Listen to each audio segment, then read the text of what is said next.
बिस्मिल्लाहिर्रहमानिर्रहीम अस्सलाम वालेकुम। Welcome to your channel trade dojo. मैं हूं आपका दोस्त काशिफ। 100 इंडेक्स का एनालिसिस लेके आपकी खिदमत में फिर से हाजिर हैं। मार्केट ने आज देखें कैसा परफॉर्म किया है 17 मार्च 2022, और मार्केट ने आज नेगेटिव परफॉर्म किया है। 43,807 के ऊपर मार्केट ने जो है क्लोजिंग दी है, और पॉइंट्स में अगर देखें तो वो बनता है 168 पॉइंट्स। परसेंटेज में देखें तो वो बनता है 0.38%। डे रेंज इसकी अगर देखें कि कितने पॉइंट्स के बीच में इंडेक्स ने फ्लक्चुएट किया है, तो ये डे का लो है, ये डे का हाई है। 43,798 से लेके इसने जो है लो बनाया, और 44,187 का हाई बनाया। तो वही जिस तरीके से रोज़ाना फ्लक्चुएट कर रही होती 400-500 पॉइंट के बिटवीन जो है, और आज भी इसने ये किया, लेकिन आज इसने हाई लगा के क्लोजिंग जो है वो अपने लो के पास ही दे दी और नेगेटिव क्लोजिंग दी है। 52 वीक रेंज को देखें तो वो भी हाई की तरफ ही है, आहिस्ता आहिस्ता आहिस्ता आहिस्ता आहिस्ता आहिस्ता। जाहिर सी बात है, जैसे यहाँ तक गई है, यहाँ से इधर आई है, तो एकदम नहीं होता, ग्रेजुअली होता है, तो उसमें भी टाइम लगेगा। लेकिन अगर अल्टीमेटली हम वैसे देखें तो ये ऊपर की ही तरफ इसका रुख होना शुरू हो गया हुआ है। प्रीवियस क्लोजिंग जो थी 43,975 की थी, और वॉल्यूम जो है मार्केट में आज इतना जनरेट हुआ। ग्राफिकल रिप्रेजेंटेशन देखें तो मार्केट ओपन हुई, ज़रा सा इसने हाई लगाया, और फिर एंड के टाइम पे बिल्कुल मार्केट ने जो है क्लोजिंग लो की तरफ ही दे दी। देखते हैं कौन कौन से सेक्टर्स ने परफॉर्म किया आज। फूड सेक्टर ने परफॉर्म किया है, सिर्फ 8 पॉइंट्स इसने जोड़े हैं। कमर्शियल बैंक्स जो हैं इन्होंने परफॉर्म किया, 7 पॉइंट जोड़े हैं। केमिकल सेक्टर ने 2 पॉइंट जोड़े हैं। टोबैको सेक्टर ने 2 पॉइंट जोड़े हैं। ग्लास एंड सिरेमिक सेक्टर ने जो है 1 पॉइंट जोड़ा है, और लेदर ने 1 पॉइंट जोड़ा है, और इसी तरीके से थोड़े थोड़े पॉइंट जो हैं दूसरे सेक्टर ने ना होने के बराबर, जिसे हम बोलेंगे, पॉइंट जोड़े हैं। नेगेटिविटी यहाँ ज़्यादा थी, तो उसमें सबसे ज़्यादा नेगेटिविटी फैलाने वाला सेक्टर है oil and gas exploration companies. 50 point इसने लेस करा है। सीमेंट सेक्टर जो है वो आज नेगेटिव रहा है, 21 पॉइंट इसने लेस करा है। पावर जनरेशन लेस रहा है, 20 पॉइंट इसने लेस करा है। टेक्नोलॉजी सेक्टर ने 19 पॉइंट लेस करवाए। टेक्सटाइल कंपोजिट ने 17 पॉइंट, फार्मास्यूटिकल ने 13 point, oil and gas marketing companies ने 13 पॉइंट, इंजीनियरिंग ने 8 पॉइंट, फर्टिलाइजर ने 6 पॉइंट, और इसी तरीके से बाकी जो सेक्टर्स हैं उन्होंने थोड़ा थोड़ा अपना नेगेटिविटी कंट्रीब्यूट करी है। कंपनीज़ अगर इसमें हम लोग देखें तो यूबीएल जो है उसने 11 पॉइंट्स जोड़े हैं। नेस्ले ने 7 पॉइंट जोड़े हैं। एफएफसी ने 6 पॉइंट जोड़े हैं। सिस्टम ने 5 पॉइंट जोड़े हैं। एचबीएल ने 5 पॉइंट जोड़े हैं। एचएमबी ने 4 पॉइंट जोड़े हैं, और इसी तरीके से थोड़े थोड़े पॉइंट बाकी कंपनीज ने जोड़े। नेगेटिविटी में जैसे कि टेक्नोलॉजी सेक्टर था, तो उसमें सबसे ज़्यादा नेगेटिविटी फैलाई वो टीआरजी सेक्टर है, जिसने 20 पॉइंट्स तोड़वाए। एचयूबीसी ने 20 पॉइंट तोड़वाए। पीपीएल ने जो है 18 पॉइंट तोड़वाए। ओजीडीसी ने 12 point, MCB 11 point, POL 11 point, मारी 8 पॉइंट, पीएसओ 8 पॉइंट, ईफर्ट 7, और इसी तरीके से थोड़े थोड़े पॉइंट जो हैं दूसरे स्क्रिप्ट्स ने भी इंडेक्स में से लेस करवाए हैं। चार्ट पे आने से पहले जो है मैं देखेंगे कि हमारे प्लेयर्स ने कैसा परफॉर्म किया। जो मार्केट के जो प्लेयर्स होते हैं, फीपी जो हैं वही सेलर है, लोकल बायर जो हमारे फॉरेन जो हैं सेलर है, लीपी जो है लोकल जो है हमारे ख़रीदार रहे। सबसे पहले हम लोग देखते हैं कि ख़रीदार कौन रहा। कंपनीज़ ने माल को लिया 0.57 मिलियन डॉलर की बाइंग। इंश्योरेंस कंपनी ने थोड़ा सा माल लिया 0.14 मिलियन डॉलर की बाइंग। अदर ऑर्गेनाइजेशन ने 0.27 मिलियन डॉलर की बाइंग करी, और ओवरसीज़ पाकिस्तानी ने 0.63 मिलियन डॉलर की बाइंग करी।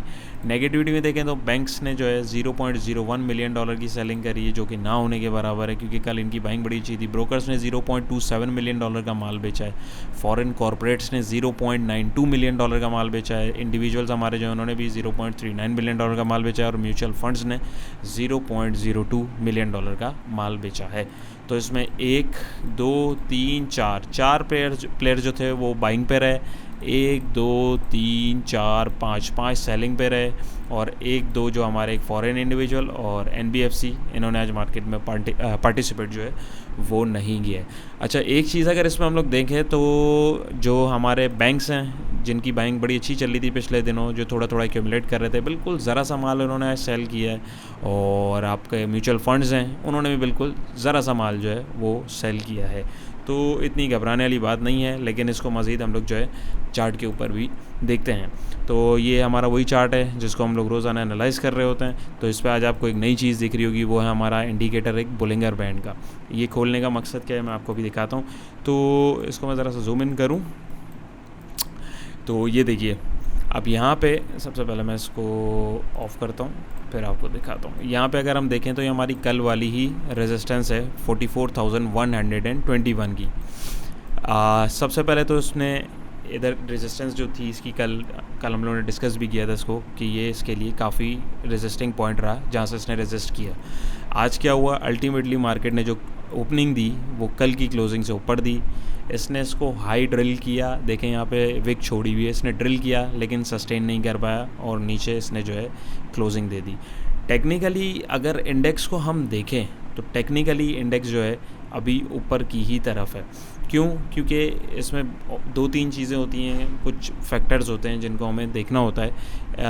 एक हम लोग अगर देखें ज़रा सा, अगर आप गौर करें, मैं इसको थोड़ा जूम इन करता हूँ क्योंकि अक्सर दोस्त मोबाइल से देख रहे होते हैं। तो ये ओपनिंग जो हुई थी ये इंडेक्स की हुई थी कल, जो कि थी 43,793 की, और इंडेक्स ने जो क्लोजिंग दी है तो वो दी है 43,805 के ऊपर।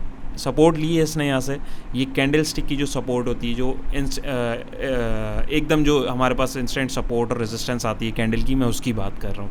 तो इसने इसको तोड़ा नहीं है, तो हो सकता है कि कल जो है मार्केट जो है, वैसे भी वीकेंड है, फ्राइडे है, तो हो सकता है मार्केट जो है थोड़ा सा इसको करेक्शन लेके इसको थोड़ा सा पॉजिटिव नोट के ऊपर दिखाए। लेकिन पॉसिबिलिटी है कि हो सकता है इसको भी नीचे कर दे, लेकिन हमारे पास इमीडिएट जो सपोर्ट आ रही है वो हमारी कैंडल की जो सपोर्ट आ रही है जो हम देख रहे हैं वो है 43,795 की। वॉल्यूम देखें तो वॉल्यूम को इतना ख़ास जनरेट नहीं हुआ है, कल से जो है कम जनरेट हुआ है। रेजिस्टेंस लेवल्स के ऊपर आके वॉल्यूम अगर कम जनरेट हो रहा है तो वो एक अच्छी बात नहीं होती है, क्योंकि रेजिस्टेंस लेवल के ऊपर जब भी वॉल्यूम ब्रेकआउट होता है तभी उसको हम लोग जो है अच्छा कंसीडर करते हैं। हमारा एवरेज वॉल्यूम जो है इतना है और जो हमारा वॉल्यूम जनरेट हुआ है वो इतना है, तो बिल्कुल ना होने के बराबर, बिल्कुल ड्राई वॉल्यूम है। अच्छा, एक तो ये हो गई सिग्निफिकेंस इसकी। दूसरा, मैं बोलिंगर बैंड आपको खोल के अगर दिखाऊं तो यहाँ पे देखें आप अगर, तो ये इसको थोड़ा सा जूम इन करूँ, वॉल्यूम को मैं बंद कर देता हूँ क्योंकि स्क्रीन पर वो क्लटर्ड हो जाती है। तो देखें ये मूविंग एवरेज 20 की जो लाइन होती है इंडेक्स ने उससे भी जो है रेजिस्ट किया है। अगर आप ये देखें, पहले इसने हमारी जो इसकी रेजिस्टेंस थी हमारी फिबोनाची वाली जो हमने मार्क की है वे, उसको इसने जो है ड्रिल किया। देन उसके बाद ये अल्टीमेटली दूसरी रेजिस्टेंस जो इसके बाद फ़ौरन आ रही थी ये वहाँ से भी रेजिस्ट हुआ, यानी 2 ठोस रेजिस्टेंस जो है इसके पास आ रही थी, तो वहाँ से जो है रेजिस्ट किया है। तो जाहिर सी बात है जब इस तरीके के लेवल से रेजिस्ट हो रहा होता है तो अभी इसके बाद अगर हम लोग देखें, जो हम लोग अपने मूविंग एवरेजेस देख रहे होते हैं लॉन्ग टर्म के, तो इसके बाद अब आप अगर देखें, अब आपको समझ आ रहा होगा कि कितनी तगड़ी रेजिस्टेंस के सामने खड़ी हुई है। तो सबसे पहले तो इसको ये छोटी छोटी माइनर रेजिस्टेंस हैं, इसको ट्रेंड चेंज करने के लिए पहले जो है इनको क्रॉस करना पड़ेगा। देन उसके बाद जो है ये दूसरे जो है रेजिस्टेंस को ब्रीच करने के पास जब जाएंगे और फिर वहाँ पे कैंडल्स और प्राइस एक्शन हमारे क्या रिएक्ट करते हैं हम उसको देखेंगे। तो ये थी कहानी। अगर हम इंडिकेटर्स को देखें तो RSI का मुंह नीचे की तरफ हो गया थोड़ा सा, अगर आप देखें 43 के ऊपर अभी खड़ा हुआ है। लेकिन एक चीज़ बड़ी अच्छी बात है, काफ़ी दिनों के बाद, तकरीबन आप अगर नीचे डेट आपको दिख रही हो 15 फरवरी के बाद, तकरीबन 1 महीने के बाद जो है आज जो है हमारे मैकडी ने जो है एक छोटा सा जो है ग्रीन हिस्टोग्राम बनाया और ब्लू लाइन ने क्रॉस दिया है। तो ये कोई इतना तगड़ा क्रॉस तो नहीं है, ये कोई इतनी अच्छी बाय कॉल तो नहीं है, लेकिन अगर आप देखें तो ये अपने ओवरऑल जो है ओवरसोल्ड रीजन के पास है। तो हो सकता है कि कल ये थोड़ा सा अच्छा परफॉर्म कर दे, एक छोटी सी स्विंग जो है हमें इंडेक्स दिलवा दे। लेकिन हमें और भी चीज़ें देखनी होती हैं, हम लोग सिर्फ इंडिकेटर्स को देख के ही नहीं काम करते, अभी हमें वेट करना चाहिए। इस वाले इंडिकेटर में भी हमें कोई बाइंग सिग्नल नहीं मिल रहा है, रेड लाइन हमारी ऑल्दो नीचे है लेकिन ब्लू भी नीचे की तरफ है, और इसमें भी हमें कोई बाइंग सिग्नल नहीं मिल रहा है। तो ये सारी चीज़ें, तो इसको अगर आप देखें अल्टीमेटली तो अभी मार्केट में फिलवक्त बाइंग पोजीशन नहीं बनती अनटिल और अनलेस अगर आप एकदम एक छोटी स्विंग लेना चाह रहे हैं तो 44,121 की जो रेजिस्टेंस है, अगर इसको क्लोज करके इंडेक्स अच्छी क्लोजिंग दे देता है, हेल्दी कैंडल बना देता है, तो एक छोटी सी मूव जो है हमें इसके आसपास के लिए मिल सकती है। लेकिन अभी उसको अवॉइड करना चाहिए क्योंकि वो बहुत रिस्की ट्रेड्स होती हैं। ये एक मेरा ख्याल है, ये मतलब ये एक मेरी एंटिसिपेशन है, हो सकता है गलत भी हो सकती है बिल्कुल, लेकिन एक छोटी सी मूव जो है ज़रूर दे सकता है। तो ये हमारा इंडेक्स का एनालिसिस था। इंटरनेशनल मार्केट्स को अगर हम एक नज़र डालें तो इंटरनेशनल मार्केट्स भी जो हैं थोड़ा थोड़ा नेगेटिव हैं। अगर आप देखें US ने जो है US30 ने 135 पॉइंट तोड़े, S&P ने जो है 15 पॉइंट तोड़े, Nasdaq 100 ने 87 पॉइंट तोड़े, बिटकॉइन ने 200 पॉइंट तोड़े तकरीबन, जर्मनी ने 200 पॉइंट तोड़े। सिर्फ निकी जो है अभी जापान का और चाइना का और यूके का जो है थोड़ा थोड़ा प्लस है। हांगकांग थोड़ा सा नेगेटिव है, ऑस्ट्रेलिया थोड़ा सा नेगेटिव है और इंडिया भी थोड़ा सा प्लस है। मतलब कोई इतनी ख़ास मार्केट जो है अभी परफॉर्म नहीं कर रही। कमोडिटीज़ को अगर हम देखें तो गोल्ड जो हमारा है, तो अगर आप इसको देखें तो ये कल जो है 1925 का इसने हाई लगाया था। आज इसने अपने उस हाई को, उस रेजिस्टेंस को ब्रेक किया है और तकरीबन 23 पॉइंट अभी तक इसने जोड़े हैं, जो परसेंट में बनता है 1.19%। लेकिन जाहिर सी बात है, अगर आप लोग टेक्निकल समझते हैं जो दोस्त, वो इस चीज़ को बखूबी समझते हैं। एकदम कोई भी चीज़ जब ऊपर जाती है तो वो एकदम नीचे भी आ सकती है, लेकिन उसको नीचे आप देखें, आप इसने एकदम इतना ड्रॉप दिया है तो ज़ाहिर है थोड़ा सा एक जो है जंप भी ज़रूर देगा। बिल्कुल एकदम धड़ाम करके नीचे नहीं आती है, थोड़ा थोड़ा मार्केट आपको पता है जिगजैग करके चलती है, तो करेक्शन ले सकता है, तो इतनी कोई घबराने वाली बात नहीं है।